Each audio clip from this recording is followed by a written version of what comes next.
नमस्कार, ANB news देख रहे हैं आप। मैं हूं आपके साथ पल्लवी राजपूत और इस बुलेटिन में आप सभी का स्वागत है। आइए रुख करते हैं खबरों का। हम कब तक देश की सुरक्षा के लिए दूसरे देशों पर निर्भर रहेंगे? हम लंबे समय तक निर्भर नहीं रह सकते। हम सभी का ये संकल्प है, जो भी बनाना होगा उसे खुद बनाने की कोशिश करेंगे और सीमा और अपने स्वाभिमान की सुरक्षा करेंगे। रक्षा मंत्री राजनाथ सिंह ने बेंगलुरु में हिंदुस्तान एयरोनॉटिक्स की लाइट कॉम्बैट एयरक्राफ्ट की दूसरी प्रोडक्शन लाइन के उद्घाटन के मौके पर यह बात कही है। बता दें, आज यानी 2 फरवरी को रक्षा मंत्री राजनाथ सिंह ने बेंगलुरु में हिंदुस्तान एयरोनॉटिक्स की लाइट कॉम्बैट एयरक्राफ्ट की दूसरी प्रोडक्शन लाइन का उद्घाटन किया। उद्घाटन के मौके पर उन्होंने आत्मनिर्भर भारत पर जोर देते हुए कहा कि हम सीमा और स्वाभिमान की सुरक्षा खुद करेंगे। रक्षा मंत्री ने यह भी कहा कि हम कब तक देश की सुरक्षा के लिए दूसरे देशों पर निर्भर रहेंगे। गौरतलब है कि भारत के दुश्मनों को ही अब तक राफेल का डर सता रहा था, लेकिन अब वो तेजस के तेज से भी नेस्तनाबूद होंगे। गौरतलब है कि तेजस स्वदेश में बना एक हल्का व कई तरह की भूमिकाओं वाला जेट लड़ाकू विमान है। इसे हिंदुस्तान एयरोनॉटिक्स लिमिटेड ने विकसित किया है। यह सिंगल सीटर एक इंजन वाला विमान है। इसके पहले संस्करण के बाद अब अत्याधुनिक हथियारों और तकनीकों से लैस दूसरे संस्करण की तैयारी चल रही है। तेजस मार्क 2 में ज्यादा शक्तिशाली इंजन, अधिक मारक क्षमता, इलेक्ट्रॉनिक युद्ध प्रणाली होगी। तेजस मार्क 2 कई उन्नत तकनीकों से लैस होगा।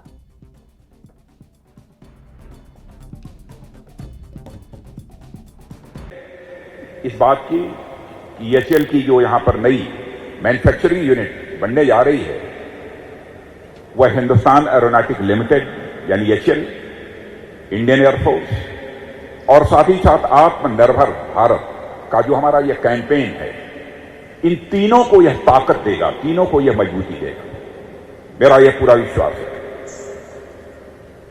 और मुझे इस बात की भी बेहद खुशी हो रही है। कुछ ही महीने पहले आप लोगों के बीच में आया था, शायद 8-9 महीने पहले मैंने आप लोगों से वादा किया था कि एचएएल को मजबूत बनाने के लिए मुझे जो भी करना होगा हम करेंगे। यह हमने वादा किया था।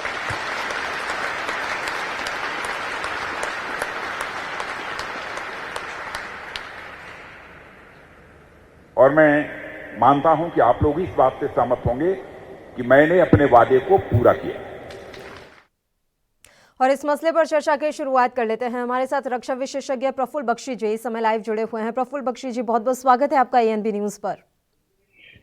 थैंक यू सर, आज तेजस की 83 जो उद्घाटन आज किया गया है प्रोडक्शन का, उसे किस तरह से आप देख रहे हैं? वायु सेना की कितनी जरूरत पूरी होगी इन तेजस को मिलने के बाद? देखिए, ये बहुत ही अहम कदम है और बहुत उचित तरीके से उठाया जा रहा है। आपकी थोड़ी एको आ रही है, इसका जरा प्लीज। ठीक है सर, साउंड ठीक करवाते हैं हम आपका, आप अपनी बात जारी रखिए सर। तो इसका बहुत एक कदम उठाया गया है कि ये आपका वेपन सिस्टम आप बनाते हैं तो आप फिर दूसरे पर निर्भर नहीं करते। आपको पता होना चाहिए ये नॉर्मल साधारण कार्यक्रम नहीं होता। लड़ाई के समय इतनी जरूरत पड़ती है एक चीज की, और उस समय जो बेचने वाला होता है वो आपको 10 गुना 20 गुना दाम बढ़ा के बेचता है या नहीं बेचता, आपको पॉलिटिकल ब्लैकमेल करता है और उस समय आपकी हालत बहुत खराब होती है। कारगिल में हमको यही देखना पड़ा। सोने के भाव 155 मिलीमीटर शेल खरीद रहे थे। यह ऐसा क्यों था? आपने देखा है कि राइट फ्रॉम 47 हमने इसमें बहुत चूक कर दी, स्वावलंबी होने में बहुत देर कर दी, और इसी कारण हमारे को आप देख रहे हैं तेजस जिसको रिजेक्ट कर दिया गया था, ये तो अटल बिहारी वाजपेयी साहब ने वापस एलसीए को तेजस बोलकर उसका नाम दिया और उसके साथ में भारत को एक जागरूकता दी, लीडरशिप दी, और तभी ये गवर्नमेंट है जब मोदी साहब की, इन्होंने वही बेटन को आगे किया है। ये एक बड़ी सक्सेसफुल रिले रेस है और इसी को देख रहे हैं आपकी तेजस। अभी मार्क 2 आ रहा है, फिर ट्विन इंजन तेजस भी आएगा जी। और आप, इसलिए मैं कह रहा हूं, ये जब एक हम अपना जहाज खुद बनाते हैं तो टैक्टिकल बैटल एरिया में बड़ी जरूरत होती है। हर जगह हाई एंड टेक्नोलॉजी नहीं चाहिए होती, हालांकि तेजस बहुत हाई एंड है। मेजर जो लड़ाई होती है, क्लोजर सपोर्ट वगैरह आर्मी के सपोर्ट में, वो आपको इसी कैटेगरी के जहाज लड़ाई करते हैं। जो एडवांस कैटेगरी के जहाज होते हैं वो बहुत कम जगहों पे इस्तेमाल होते हैं, 30-70 का रेशो है। और ये हमारे को ख्याल नहीं था, इसलिए सारी मेजर लड़ाई होगी तेजस करेगा, जैसे MiG-21 करता था। और जो भी आप जहाज रखेंगे वो करेगा। वो जहाज जो आपको क्विकली अवेलेबल है, एक के बाद एक सॉटी पे जा सकता है और दुश्मन को रोकता है ताकि आपकी फौज आगे बढ़े। लड़ाई जीतती जाती है जब आर्मी आगे बढ़ती है। एयरफोर्स उसको लड़ाई जरूर जिताता है, पर जीतने के लिए आर्मी को आगे बढ़ना बड़ा जरूरी है, क्योंकि रियल एस्टेट काबू ऑक्यूपाई करेंगे तब दुश्मन पीछे हटेगा। जैसे चाइना घुसा आया है, आप जो मर्जी कर लीजिए, अगर अपनी जमीन नहीं वापस ले सके तो हार आपकी है। हमको अपनी जमीन वापस लेनी है, और उसके लिए हमारे को जो चिंतन करना है, जिस तरीके से हमको उसमें प्लानिंग करनी है, और यहां पे तेजस काम आएगा। तो रक्षा मंत्री जो आप कह रहे हैं कि हम जो अब स्वावलंबी हो गए हैं और होने की तरफ बहुत तेजी से बढ़ रहे हैं, ये बहुत एक खुशखबरी है। बिल्कुल सर, रक्षा मंत्री राजनाथ सिंह ने आज अपने संबोधन में यह भी कहा है कि विदेशों में भी तेजस की डिमांड बढ़ रही है। इस पर आपका क्या कहना है? क्या वाकई में विदेशों में भी तेजस की मांग जो है अब जोर पकड़ने लगी है?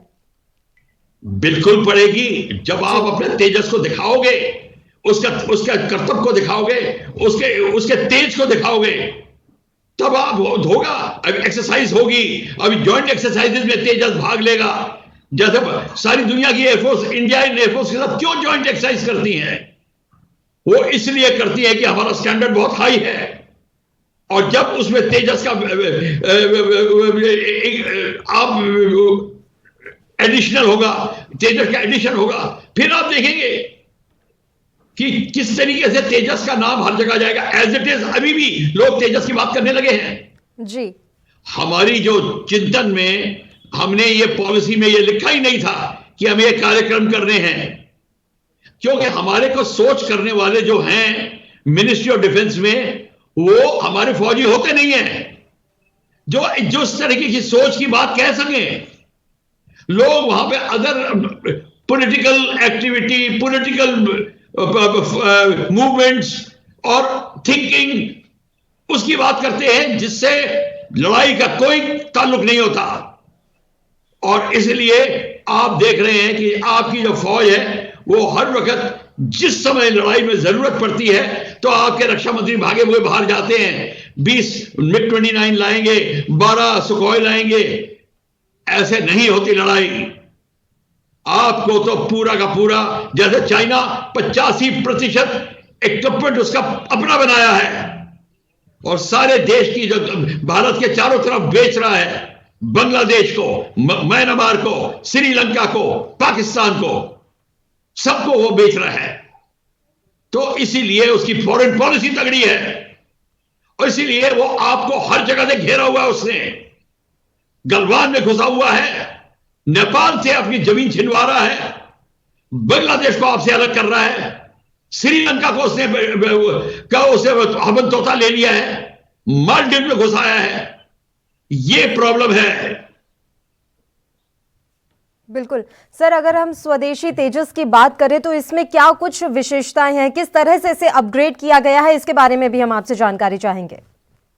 देखिए ऐसा है, तेजस सिंगल इंजन एयरक्राफ्ट जरूर है जी। आजकल फाइटर एयरक्राफ्ट की कैपेबिलिटी जो होती है वो मॉड्यूलर कैपेबिलिटी सिस्टम होता है। आप उसके इंस्ट्रूमेंट मॉड्यूल कभी भी चेंज कर सकते हैं। वेपन एक्विजिशन, वेपन डिलीवरी और नेविगेशनल इक्विपमेंट, ये सारे के सारे अपडेट किए जा सकते हैं बड़ी जल्दी जल्दी। एक फाइटर एयरक्राफ्ट की जो अभी क्षमता है 6 महीने में आप बदल सकते हैं। इसलिए आपका बेसिक जो ढांचा तेजस का है वो अच्छा बन गया है। अब आप उसमें जैसा भी रडार लगाएंगे उसकी क्षमता बढ़ जाएगी। 50 किलोमीटर वाला रडार लगाएंगे तो आपकी क्षमता 50 की होगी। बियॉन्ड विजुअल रेंज रडार लगाएंगे, BVR, तो आपकी 180-200 किलोमीटर पे आप दुश्मन के जहाज को पकड़ लेंगे। तो ये जो चीज है हमको अब समझ आ गई है, और इसीलिए अब आपको जितनी जल्दी तेजस का बेसिक इंजन आपका तगड़ा होना चाहिए, वो हमको बनाना भी जरूरी है। उसमें हम पीछे रह गए हैं। उसको जल्दी से जल्दी जब आप तैयार करेंगे तब आप देखेंगे आपके पास वर्ल्ड क्लास एयरक्राफ्ट होगा। HF-24 जब हिंदुस्तान ने बनाया था, उसकी बात सारी मीडिया छुपाती है जी, बोलना नहीं चाहती। सबसे बढ़िया जहाज बना था 1967 में, पर रशिया के प्रेशर के अंदर आके हमने उसको बनाना बंद कर दिया। ये प्रॉब्लम है हमारी, क्योंकि हमारी फॉरेन पॉलिसी कमजोर थी। फॉरेन पॉलिसी तगड़ी तब होती है जब आपकी फौज तगड़ी होती है, और फौज नहीं तगड़ी थी। तभी तो आप कारगिल के अंदर सोते हुए पकड़े गए। सारी फोर्स के ऊपर पाकिस्तानी बैठा हुआ है, जैसे गलवान में चाइना घुसा हुआ है, और फिर अपने देश के जवानों की आहुति देकर आपको जमीन वापस लेनी पड़ती है। यही बात फिर होगी। तो इसीलिए इसको दूर करने के लिए हमें सदा चौकस रहना होगा, और चौकस रहने के लिए हमारे को स्वावलंबी होना होगा, और स्वावलंबी होने के लिए हमारी टेक्नोलॉजी सबसे एडवांस होनी चाहिए, होममेड टेक्नोलॉजी होनी चाहिए, और वो हो रही है।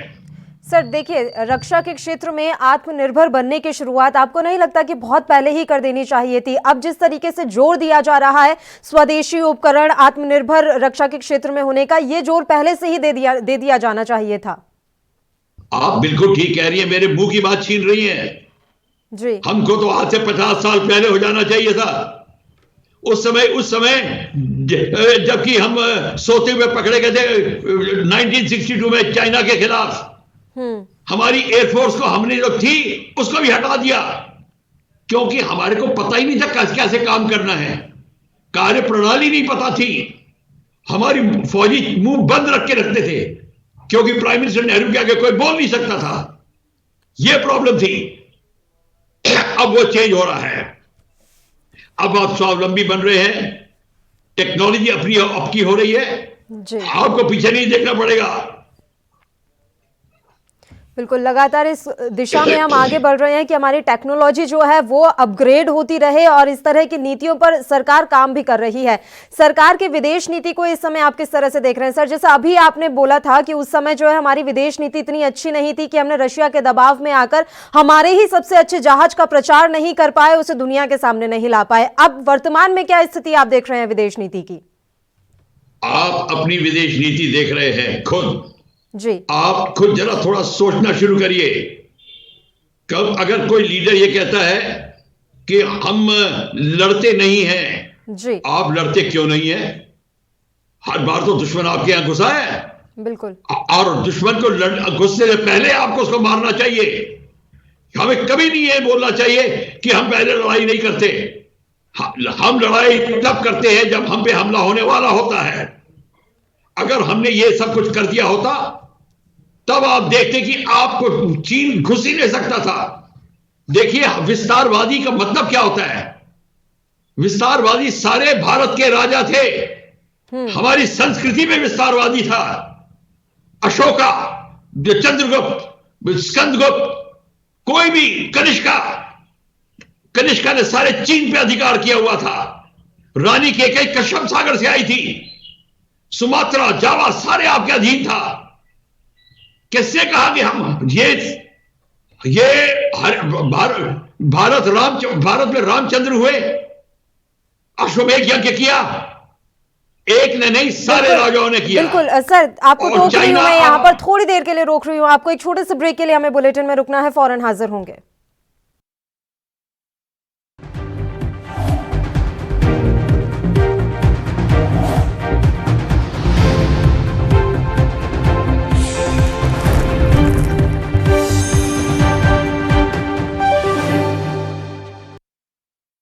क्या आप दुबले पतले कमजोर हैं? आपकी सेहत नहीं बनती, भूख कम लगती है, वजन नहीं बढ़ता, दरअसल मेन बात खाना पीना खाना नहीं है, मेन बात है खाया पिया लगना। और अगर खाया पिया लगेगा ही नहीं तो सेहत बनेगी कैसे? इसलिए हमारी संस्था सन्यासी आयुर्वेदा ने एक ऐसी दवा बनाई है जो कि आपके पाचन तंत्र को, आपके लीवर सिस्टम को ठीक करने का काम करती है, ताकि आप जो भी खाएं उसका पूरे का पूरा निचोड़ आपके शरीर को लगे, आपकी भूख बढ़े, खाया पिया सही से लगे, नया खून बने, हड्डियों में जान आए, वजन बढ़े, ताकत बढ़े, चेहरे पर नूर आए और आप मोटे तगड़े खूबसूरत पर्सनैलिटी के मालिक बन जाएं। यह दवा पूरी तरह से आयुर्वेदिक होती है। इसका शरीर पर कोई भी साइड इफेक्ट, कोई भी नुकसान या दुष्प्रभाव नहीं होता। लड़के लड़कियां दोनों इसका इस्तेमाल कर सकते हैं और पहले 15 दिन के अंदर ही आपको इसका असर महसूस हो जाएगा। सिर्फ 650 रुपए की पूरे 1 महीने की दवा होती है और आप इसे घर बैठे 01145454545 पर फोन करके दवा मंगवा सकते हैं।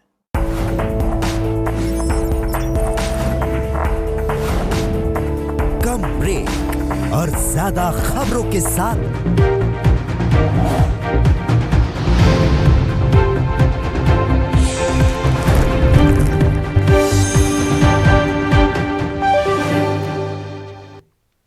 ब्रेक के बाद एक बार फिर से आप सभी का स्वागत है। मुद्दे का रुख कर लेते हैं। तेजस की नए प्रोडक्शन लाइन का आज उद्घाटन किया गया है। खुद रक्षा मंत्री राजनाथ सिंह नई लाइन का उद्घाटन करने के लिए पहुंचे और इसके बाद से ही हर तरफ तेजस को लेकर चर्चाओं का बाजार गर्म है। हमारे साथ प्रफुल्ल बख्शी जी लगातार जुड़े हुए हैं, सीधा उन्हीं का रुख कर लेते हैं। प्रफुल्ल बख्शी जी, देखिए लगातार हम अपने रक्षा क्षेत्र को मजबूत करने में जुटे हुए हैं, बावजूद इसके जो सीमाओं पर तनाव है वो बरकरार है। इसकी क्या वजह आप मान रहे हैं?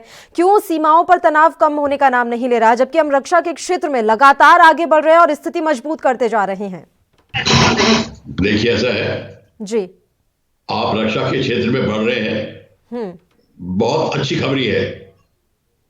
पर अगर आप रक्षा के क्षेत्र में बढ़ रहे हैं, आपको पूरी एनर्जी चाहिए, उस सारी की सारी जो आपकी जो सियासत है, अगर वो बीच में उठती रही, आपके लीडर्स के माइंड इधर से उधर जाते रहे, फिर इलेक्शन, री इलेक्शन, सब इलेक्शन ये होते रहे, तो आप काम कब करेंगे? पिछले 70 साल में तो यही होता रहा। तो इसीलिए हमको अपनी कार्य प्रणाली, अपनी सियासत के तरीके, अपने पॉलिटिकल वे ऑफ वर्किंग को में बहुत बदलाव लाना पड़ेगा। इसके लिए बहुत घोर चिंतन करना पड़ेगा सारे देश को, और इसके लिए हमको अपनी दोबारा नीतियां लिखनी पड़ेंगी, क्योंकि हमारी स्थिति अमेरिका या इंग्लैंड, फ्रांस जैसी नहीं है। हमारे पास चारों तरफ से कठिनाइयां आई हैं, दुश्मन हमारे चारों तरफ बैठा है। कनाडा को यह प्रॉब्लम नहीं है, ऑस्ट्रेलिया को यह प्रॉब्लम नहीं है, अमेरिका को यह प्रॉब्लम नहीं है। बिल्कुल, उन्होंने तो दुश्मन आता ही नहीं है हमारे को, तो इसलिए हमें उनको कॉपी नहीं करना। अगर आपको डेमोक्रेसी की डेफिनेशन लिखनी है तो दोबारा लिखनी पड़ेगी।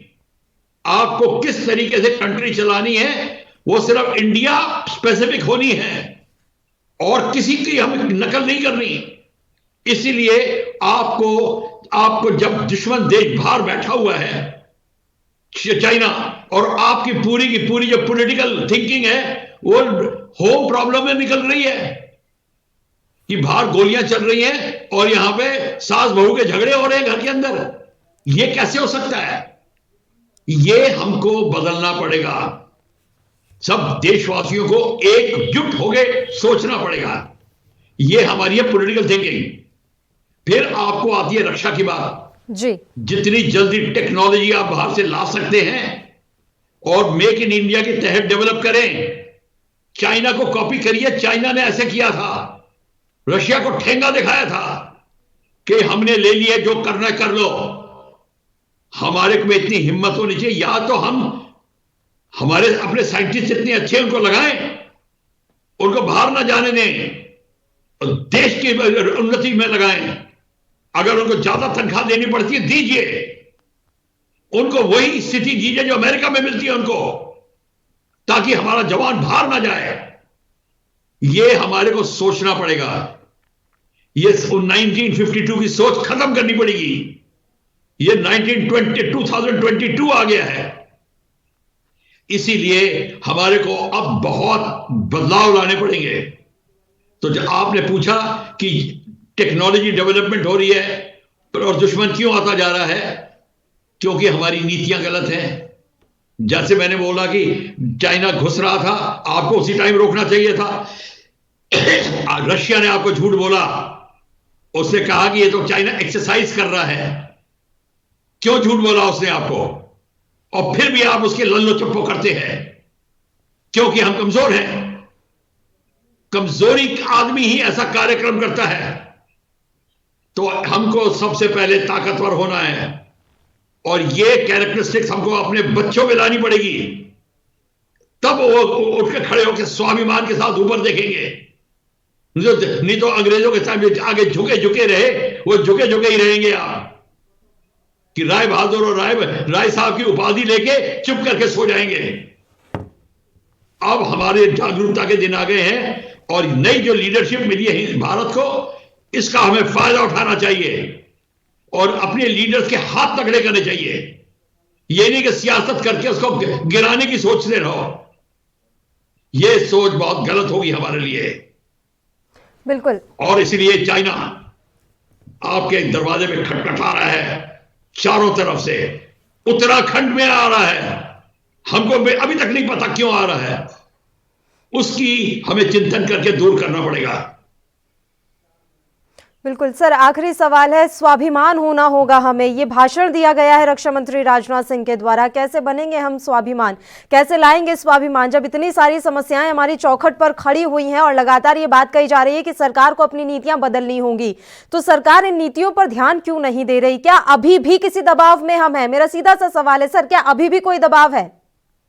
देखिए, सरकार नीतियों पे पूरा चिंतन कर रही है, ये बात कहना गलत होगा। पर ये आप ठीक कह रही है कि उनके पास दबाव है। उनके पास दबाव है क्योंकि कार्यप्रणाली ऐसी है। ऑपोजिशन से पूछिए, ऑपोजिशन को तो यह भी नहीं पसंद कि मैं मिराज में 12 मिराज लेके मैंने हमला करके आ गया। वो कहते हैं क्या क्या सबूत है? अरे तुम एयरफोर्स से सबूत मांग रहे हो, और वो पाकिस्तानी खुद कह रहे हैं कि उन्होंने हम पे हमला किया। अब और क्या बताएं? ये सियासत नहीं तो और क्या सियासत है? ये जो स्थिति है ये एक रात में नहीं जाएगी। हमारे को पूरी political thinking, political activity change करनी होगी। प्रोसेस ऑफ इलेक्शन में बदलाव लाना पड़ेगा। ये सारे का सारा एक साल में नहीं होगा। इसको तो आपको कम से कम 10-12 साल का चिंतन, प्रैक्टिस करनी पड़ेगी, और तब आपका नया भारत, ब्रेव न्यू इंडिया निकलेगा। बिल्कुल, बहुत बहुत शुक्रिया प्रफुल्ल साहब, आप हमारे साथ जुड़े तमाम चर्चा के लिए। तो आपको बता दें कि आज रक्षा मंत्री राजनाथ सिंह के द्वारा नई प्रोडक्शन लाइन का उद्घाटन किया गया है। तेजस की नई प्रोडक्शन लाइन का उद्घाटन किया है, और इसी के बाद से ही तेजस के तेज की चर्चा चारों तरफ है। और इस वक्त की बड़ी खबर से आपको रूबरू करवा देते हैं। आपको ये बड़ी जानकारी ANB न्यूज पहुंचा रहा है। अब तक पंजाब से कांग्रेस की सर्वदलीय बैठक में प्रस्ताव पास किया गया है। नए कृषि कानूनों को वापस लिए जाने के संबंध में ये प्रस्ताव जो है पास किया गया है। वहीं दिल्ली हिंसा पर CM कैप्टन अमरिंदर सिंह ने बयान दिया कि पंजाब के 70 लोग जेल में बंद हैं और 14 अब भी लापता हैं। ये बड़ी जानकारी ANB न्यूज आप तक पहुंचा रहा है। इस समय टेलीविजन स्क्रीन पर आप इस वक्त की बड़ी खबर देख रहे हैं। कांग्रेस की सर्वदलीय बैठक में प्रस्ताव पास किया गया है। नए कृषि कानूनों को वापस ले जाने के संबंध में प्रस्ताव पास हुआ है। कृषि कानून वापस लेने और MSP की मांग उठी है। वहीं दिल्ली हिंसा पर CM कैप्टन अमरिंदर सिंह ने कहा कि पंजाब के 70 लोग जेल में बंद, 14 अब भी लापता हैं। वहीं सर्वदलीय बैठक में पंजाब के CM अमरिंदर सिंह ने तमाम बातें रखी। उन्होंने कहा है कि केंद्र सरकार तीनों कृषि कानून वापस ले, MSP पर गारंटी दे, आंदोलनकारी किसानों के खिलाफ दर्ज FIR वापस लिए जाए। और वहीं सर्वदलीय बैठक के दौरान सुखबीर बादल पर हमले की खबर भी आई। अमरिंदर सिंह ने इस पर कहा है कि मामले की जांच की जाएगी। और एएनबी न्यूज के संपादक जगतार सिंह भुल्लर जी इस समय फोन लाइन पर हमारे साथ जुड़े हुए हैं। जगतार सर, आज कांग्रेस ने सर्वदलीय बैठक रखी। बड़ी बात यह है कि इस बैठक से जहां बीजेपी नदारद रही, वहीं एक बार फिर से सीएम के द्वारा ये मांग उठाई गई है कि एमएसपी पर लिखित गारंटी कानून बनाएं और तीनों कृषि कानून वापस लें। सर, आपकी प्रतिक्रिया इस पर? बिल्कुल, आज मुख्यमंत्री कैप्टन अमरिंदर सिंह के नेतृत्व में ऑल पार्टी की मीटिंग और मीटिंग में काफी जो विचारे गए और एक बार पंजाब की तरफ से जो मांग की गई सरकार को कि जिस हिसाब से किसानों का जानी नुकसान भी हो रहा, भविष्य में उनका माली नुकसान भी होगा, उसको ध्यान में रखते हुए सरकार को तुरंत ये जो खेती बाड़ी कृषि कानून है वो रद्द कर देने चाहिए। और विपक्ष की जो पार्टी जो आज शामिल हुई थी, चाहे उसमें श्रोमणी अकाली दल हो, आम आदमी पार्टी हो, बहुजन समाज पार्टी हो, लेफ्ट हो, उन्होंने कहा कि एक बार फिर देश के प्राइम मिनिस्टर के साथ बातचीत की जाए और उनसे मुलाकात करने के लिए समय मांगा जाए। और ये भी कहा कि अगर सेंट्रल सरकार समय नहीं देती तो फिर पंजाब की तमाम पार्टी, पंजाब के सभी विधायक और एमपी प्राइम मिनिस्टर के घर के सामने धरना देंगे। और दूसरी बात, जो सुखबीर सिंह बादल जलालाबाद जा रहे थे तो वहाँ उन पर जानलेवा हमला हुआ, गोली भी चली और उनके कार पे भी काफी नुकसान हुआ उनको। और उसको लेकर श्रोमणी अकाली दल के जो ऑल पार्टी मीटिंग में नुमाइंदे थे, जिसमें प्रोफेसर प्रेम सिंह चंदूमारा और डॉक्टर दलजीत सिंह चीमा, उन्होंने तुरंत मुख्यमंत्री के सामने ये पक्ष रखा। और मुख्यमंत्री कैप्टन अमरिंदर सिंह ने श्रोमणी अकाली दल को भरोसा दिया कि जिसने भी कानून अपने हाथ लिया उनके खिलाफ कानून मुताबिक सख्त कार्रवाई होगी।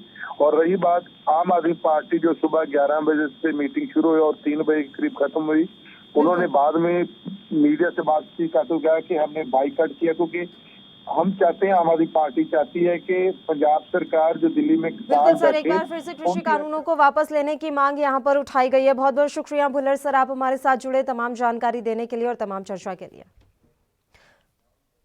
और बुलेटिन में एक छोटे से ब्रेक के लिए रुक रहे हैं, फौरन हाजिर होंगे।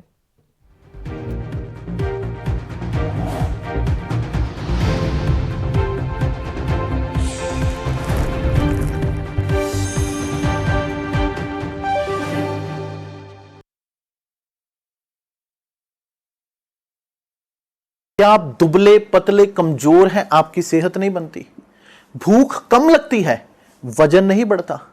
दरअसल मेन बात खाना पीना खाना नहीं है, मेन बात है खाया पिया लगना। और अगर खाया पिया लगेगा ही नहीं तो सेहत बनेगी कैसे? इसलिए हमारी संस्था सन्यासी आयुर्वेदा ने एक ऐसी दवा बनाई है जो कि आपके पाचन तंत्र को, आपके लीवर सिस्टम को ठीक करने का काम करती है, ताकि आप जो भी खाएं उसका पूरे का पूरा निचोड़ आपके शरीर को लगे, आपकी भूख बढ़े, खाया पिया सही से लगे, नया खून बने, हड्डियों में जान आए, वजन बढ़े, ताकत बढ़े, चेहरे पर नूर आए और आप मोटे तगड़े खूबसूरत पर्सनैलिटी के मालिक बन जाएं। यह दवा पूरी तरह से आयुर्वेदिक होती है। इसका शरीर पर कोई भी साइड इफेक्ट, कोई भी नुकसान या दुष्प्रभाव नहीं होता। लड़के लड़कियां दोनों इसका इस्तेमाल कर सकते हैं और पहले 15 दिन के अंदर ही आपको इसका असर महसूस हो जाएगा। सिर्फ 650 रुपए की पूरे 1 महीने की दवा होती है और आप इसे घर बैठे 01145454545 पर फोन करके दवा मंगवा सकते हैं।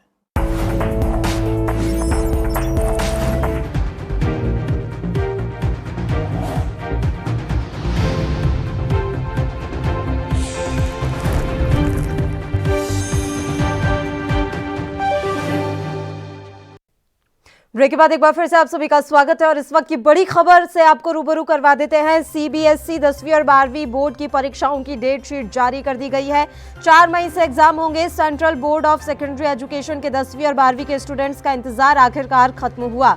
दरअसल बोर्ड ने एग्जाम टाइम टेबल जारी कर दिया है। शिक्षा मंत्री डॉक्टर रमेश पोखरियाल निशंक ने पहले ही साफ कर दिया था कि सीबीएसई बोर्ड एग्जाम 4 मई से 10 जून के बीच होंगे। इस वक्त की बड़ी खबर एएनबी न्यूज पर इस समय आप देख रहे हैं। इसके अलावा अगर एडमिट कार्ड की बात करें तो कहा जा रहा है कि अप्रैल महीने में स्टूडेंट्स के एडमिट कार्ड जारी कर दिए जाएंगे। वहीं अगर नतीजों की बात की जाए तो 15 जुलाई को बोर्ड एग्जाम के नतीजों का ऐलान कर दिया जाएगा। ये बड़ी जानकारी एएनबी न्यूज इस समय आप तक पहुंचा रहा है। हमारे संवाददाता दिल्ली से राजीव तिवारी इस समय फोन लाइन पर जुड़े हैं इस खबर पर तमाम जानकारी के साथ। राजीव, आपसे जानकारी चाहेंगे, 10वीं और 12वीं की बोर्ड परीक्षाओं की डेट शीट जारी की गई है। देखिए बिल्कुल जिस तरीके से शिक्षा मंत्री ने जिस तरीके से 10वीं और 12वीं के जो बोर्ड के एग्जाम थे उसको लेकर जो दुविधा थी बच्चों की वो दूर कर दी है। यानी कि 4 मई की जो डेट दी गई है वो कहीं ना कहीं ये भी दिखाया जा रहा है शिक्षा मंत्री की तरफ से कि जो हमने समय भी दिया है कहीं ना कहीं बच्चों को पढ़ने के लिए ताकि उनके ऊपर क्या बोर्ड के एग्जाम का प्रेशर ना हो। मगर जिस तरीके से 4 मई की जो डेट दी गई है ये जरूर बच्चों के फायदे वाली बात हुई है और कहीं ना कहीं बच्चों को भी कहीं ना कहीं एग्जाम की उम्मीद थी वो अब पूरी होती नजर आएगी और जिस तरीके से उनके जो परिजन थे वो भी कहीं ना कहीं दुविधा में थे वो कहीं ना कहीं अब दूर हो जाएगी और कहीं ना कहीं बच्चों की परीक्षाएं हैं वो देखना वो किस तरीके क्योंकि बच्चे अब कहीं ना कहीं उत्साहित थे कहीं ना कहीं जो परीक्षाएं उनकी नहीं हो पा रही थी क्योंकि लॉकडाउन के चलते कहीं ना कहीं दिक्कतें आई थी वो दिक्कतें अब खत्म होती नजर आएगी और कहीं ना कहीं जो शिक्षा मंत्री ने स्पष्ट कर दिया कि जिस तरीके से क्लासें खोली गई थी उससे कहीं ना कहीं जो ट्रायल था वो कहीं ना कहीं कंफर्म हुआ है और कहीं ना कहीं अब वो एग्जाम के लिए तैयार है और इसीलिए डेट भी डिसाइड कर दी गई है और 4 मई की जो डेट दी गई है अब देखना होगा बच्चे जिस तरीके से तैयारी करते हैं वो किस तरीके से अपने एग्जाम देते हैं। जी बिल्कुल, लगातार ये बात कही जा रही थी राजीव, और ये बच्चों के लिए भी इंतजार की घड़ी थी कि आखिर उनके एग्जाम कब होंगे। अब सरकार की तरफ से क्लियर कर दिया गया है, स्टूडेंट्स का इंतजार खत्म हो गया है। अब जानकारी आपसे ये चाहेंगे कि एग्जाम किस तरह से कंडक्ट करवाए जाएंगे, क्या ऑनलाइन मोड में ये एग्जाम होंगे या ऑफलाइन मोड में होंगे?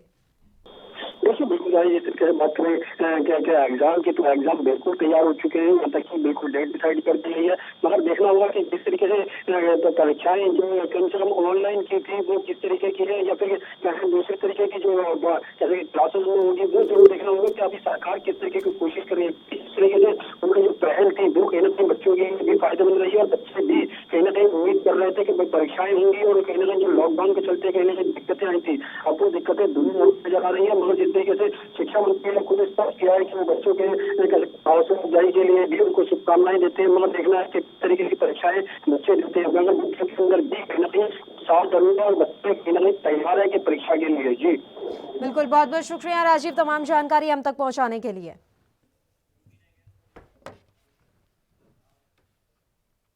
चलिए रुक करते हैं खबरों का। इस साल फिर से पुणे में एल्गार परिषद का कार्यक्रम हुआ और उसमें शर्जिल उस्मानी, अरुंधति रॉय और प्रशांत कनौजिया सरीखे प्रोपेगेंडाधारी शामिल हुए। 2017 का एल्गार परिषद अर्बन नक्सल और असामाजिक तत्वों की आड़ में हुई भीषण हिंसा का केंद्र बिंदु थी, लेकिन इस साल माहौल अलग था। सब कुछ बेहद गुपचुप तरीके से हुआ। कार्यक्रम में इस बार भीड़ भले ही मौजूद नहीं थी, लेकिन मजाल है कि जहर की मात्रा में रत्ती भर कमी आई हो। सामाजिक धार्मिक जहर इतना ज्यादा हो गया कि अब सोशल मीडिया पर वायरल हो रहा है। इंटरनेट पर ऐसे तमाम वीडियो मौजूद हैं जिसमें लिबरल जमात के सदस्य विवादित और हिंदू फोबिक टिप्पणी करते हुए सुने जा सकते हैं।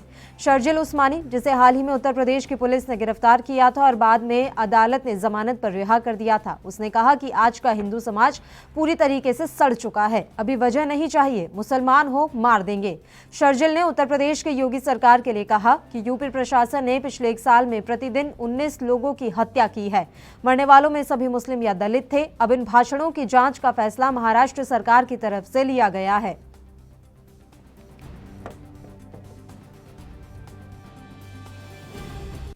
आज का हिंदू समाज, हिंदुस्तान में हिंदू समाज बुरी तरीके से सड़ चुका है। जुनैद को हाफिज 14 साल हाफिज मोहम्मद जुनैद को चलती ट्रेन में एक भीड़ 31 बार चाकू मारकर कत्ल कर देती है, कोई रोकने नहीं आता है। 14 साल के बच्चे को वो लोग हमारे और आपके बीच में से आते हैं। मैं सोचता हूं कि जो लोग लिंचिंग करते हैं, जो लोग कत्ल और तशद्दुद कर रहे हैं, ये कत्ल करने के बाद जब अपने घर जाते हैं तो क्या करते होंगे अपने साथ? कोई नए तरीके से हाथ धुलते होंगे, कुछ दवा मिलाकर नहाते होंगे, क्या करते हैं ये लोग कि वापस आकर हमारे बीच में हमारे साथ उठते हैं, बैठते हैं, खाना खाते हैं, फिल्में भी देखने जाते हैं, फिर अगले दिन फिर किसी को पकड़ते हैं, फिर कत्ल करते हैं, फिर नॉर्मल लाइफ जीते हैं। और इस खबर पर तमाम जानकारी देने के लिए हमारे संवाददाता सत्यप्रकाश सोनी इस समय लाइव जुड़ गए हैं। सत्यप्रकाश, आपसे पूरी जानकारी चाहेंगे। एल्गार परिषद ने जिस तरह के भाषण दिए हैं अब वो यूट्यूब पे वायरल हो रहे हैं, तमाम प्लेटफॉर्म पर इस समय वायरल हो रहे हैं और लगातार इन भाषणों की निंदा की जा रही है। बड़ी बात यह है कि महाराष्ट्र सरकार ने अब इन भाषणों की जांच कराने का फैसला लिया है। जी पल्लवी, देखिए जिस तरह से एल्गार परिषद हुई थी उसको लेकर अब जिस तरह से वीडियो वायरल हुआ था, वीडियो वायरल होने के बाद ही तुरंत जो है विपक्ष यानी कि भाजपा लगातार अपनी प्रतिक्रिया देना शुरू कर दिया है। सुबह सुबह सबसे पहले विधायक राम कदम ने अपना वीडियो वायरल करते हुए महाराष्ट्र सरकार को घेरा और साफ तौर पर कह दिया कि महाराष्ट्र सरकार बिल्कुल नपुंसक हो गई है, महाराष्ट्र सरकार हिंदू विरोधी हो गई है। बाबा साहब ठाकरे जब थे तब उस वक्त का दौर कुछ और हुआ करता था, लेकिन जिस तरह से महाराष्ट्र महाविकास आघाड़ी सरकार चल रही है वो कहीं न कहीं हिंदू विरोधी नजर होते हुए आ रही है। ऐसे में अतुल भातखलकर ने भी साफ तौर पे आज जो है एक ज्ञापन देते हुए डिंडोसी पुलिस स्टेशन में मांग की है कि एल्गार परिषद में भाषण देने वाले शख्स के ऊपर तुरंत कार्रवाई हो, अन्यथा वो कोर्ट का रुख करेंगे। ऐसे में महाराष्ट्र सरकार की तरफ से भी बयान आता है कि इस पूरे मामले की जांच जो है बड़े पैमाने पर की जाएगी और दोषियों के ऊपर कार्रवाई जरूर की जाएगी। बिल्कुल, अभी क्या कुछ जानकारी मिल रही है इस पूरे मामले को लेकर? कोई कार्रवाई अभी शुरू की गई है या नहीं? साफ तौर पर शर्जिल उस्मानी, जिसे उत्तर प्रदेश की पुलिस ने गिरफ्तार भी किया था, वो भड़काऊ भाषण देते हुए नजर आ रहा है, क्या उसे भी गिरफ्तार नहीं कर पाई अभी मुंबई पुलिस? देखिए, महाराष्ट्र सरकार के गृह मंत्री अनिल देशमुख ने सुबह ही एक बयान में कहा है कि शर्जिल उस्मानी का जो बयान आया है उसकी हम जांच करेंगे। जांच में अगर कुछ चीजें पाई जाती तो जाहिर तौर पर उस पर कार्रवाई होगी, लेकिन जांच के बाद ही ये पूरा साफ हो पाएगा। लेकिन इस बीच जिस तरह से आप देख पा रहे हैं कि लगातार भाजपा के तमाम नेता वीडियो जारी करते हुए उनसे मांग कर रहे हैं कि तुरंत जो है कार्रवाई की जाए, अन्यथा सरकार को भारी नुकसान हो सकता है। ये सारी बातें अब जो है विपक्ष लगातार आक्रामक हुआ है। ठीक है सत्यप्रकाश, आप लगातार हमारे साथ जुड़े रहिए। तो आपको बता दें कि एल्गार परिषद में इस तरह की भाषणबाजी हुई है जो कि इस समय वायरल हो रही है और अब महाराष्ट्र सरकार ने इन भाषणों की जांच कराने का फैसला लिया है। चलिए अगली खबर का रुख कर लेते हैं। कृषि कानूनों को वापस लेने की मांग के चलते अब 6 फरवरी को देश भर में 3 घंटे का चक्का जाम करने का फैसला लिया गया है। इसके बाद अब केंद्र की सत्ता से खफा विपक्षी पार्टियों के नेताओं ने दिल्ली में डटे किसानों के प्रदर्शनों में माहौल बनाना शुरू कर दिया है। आम आदमी पार्टी के नेता जहां लगातार आंदोलन में अपनी मौजूदगी दर्ज कराते रहे हैं, वहीं अब एनडीए से अलग होकर महाराष्ट्र में महागठबंधन की सरकार बनाने वाली शिवसेना के नेता भी आंदोलन में पहुंच रहे हैं। शिवसेना के वरिष्ठ नेता और राज्यसभा सांसद संजय राउत भी आज किसान आंदोलन में पहुंचे। सांसद संजय राउत ने गाजीपुर बॉर्डर पहुंचकर किसान नेता राकेश टिकैत से मुलाकात की। संजय राउत ने कहा कि हमने पहले दिन से ही कृषि कानूनों का विरोध किया है। महाराष्ट्र के मुख्यमंत्री और शिवसेना प्रमुख उद्धव ठाकरे ने मुझे विशेष तौर पर गाजीपुर बॉर्डर पर चल रहे किसान आंदोलन में भेजा है। महाराष्ट्र के मुख्यमंत्री ने किसान नेता राकेश टिकैत को मेरे द्वारा संदेश भेजा है कि शिवसेना और महाराष्ट्र सरकार पूरी तरह से किसानों के साथ खड़ी हुई है।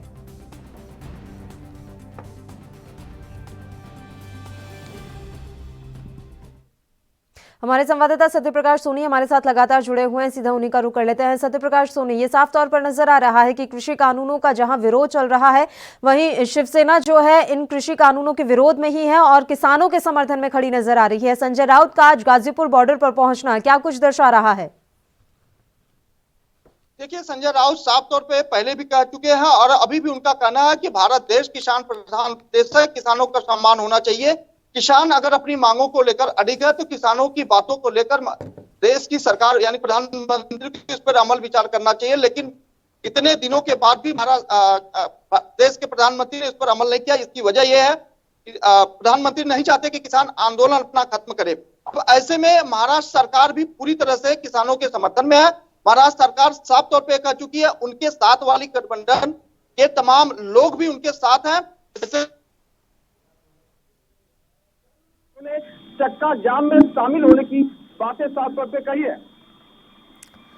लेकिन ये बहुत अचरज वाली बात है सत्यप्रकाश, जब ये कृषि का बिल जब लाए गए थे संसद में उस समय शिवसेना ने बहिष्कार कर दिया था, वो वॉकआउट करके सदन से बाहर निकल गए थे।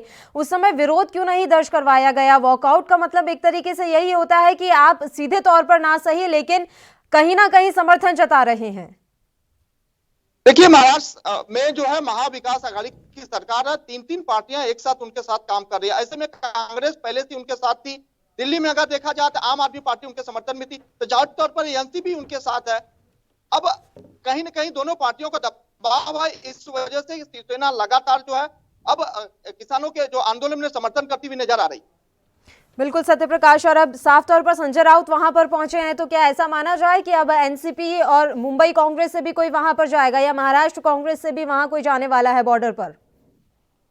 देखिए, जिस तरह से बातें सामने आई थी कि कांग्रेस पहले से ही समर्थन में है, उसके बाद एनसीपी की मजबूरी थी क्योंकि शिवसेना अब उनका रुख कर रही है। अब ऐसे में जब शिवसेना अग्रिम कदम बढ़ा चुकी है तो शिवसेना के साथ महाविकास वाली जो पार्टियां तमाम, एनसीपी हो चाहे कांग्रेस, उनके साथ में रहेगी। हालांकि ये भी बताया जा रहा है कि 6 फरवरी को जब 3 घंटे का चक्का जाम किया जाएगा, उस दौरान एनसीपी, कांग्रेस सहित शिवसेना के तमाम कार्यकर्ता उस चक्का जाम में शामिल रहेंगे और किसान आंदोलन का भरपूर समर्थन करेंगे। ठीक है सत्य प्रकाश, जुड़े रहिए आप हमारे साथ। वहीं आपको बता दें कि महाराष्ट्र स्थित मुंबई के मालाड पूर्व में कुरार पुलिस ने एक ऐसे गिरोह को पकड़ा है जो ज्वेलरी शॉप पर चोरी करता था। चोरी के इस धंधे में पूरा परिवार शामिल था। गिरफ्तारी के बाद इस परिवार ने कबूल किया है कि मुंबई सहित महाराष्ट्र के दर्जनों इलाकों के अलावा तेलंगाना आदि राज्यों के ज्वेलरी शॉप में भी चोरी की है। चोर परिवार के 6 लोगों को कुरार पुलिस ने गिरफ्तार किया है, जबकि 3 अन्य फरार बताए जा रहे हैं। गौरतलब है कि 13 जनवरी को कुरार थाना अंतर्गत मयूर ज्वेलर्स की दुकान में 10 तोला सोने के जेवर चोरी हुए थे। दुकान के मालिक ने पुलिस को बताया कि 13 जनवरी को दोपहर 2 बजे के करीब टैक्सी से कुछ लोग दुकान पर आए थे। तीनों लोग कुछ देर तक सोने के गहने देखने के बाद चले गए। उनके जाने के बाद 10 तोला सोने के जेवर चोरी हो जाने का पता चला। दुकान में लगे सीसीटीवी में चोरी की घटना भी रिकॉर्ड हो गई। उसी आधार पर कुरार के वरिष्ठ पुलिस निरीक्षक प्रकाश वेले की अगुवाई में टीम मामले की जांच में जुटी थी।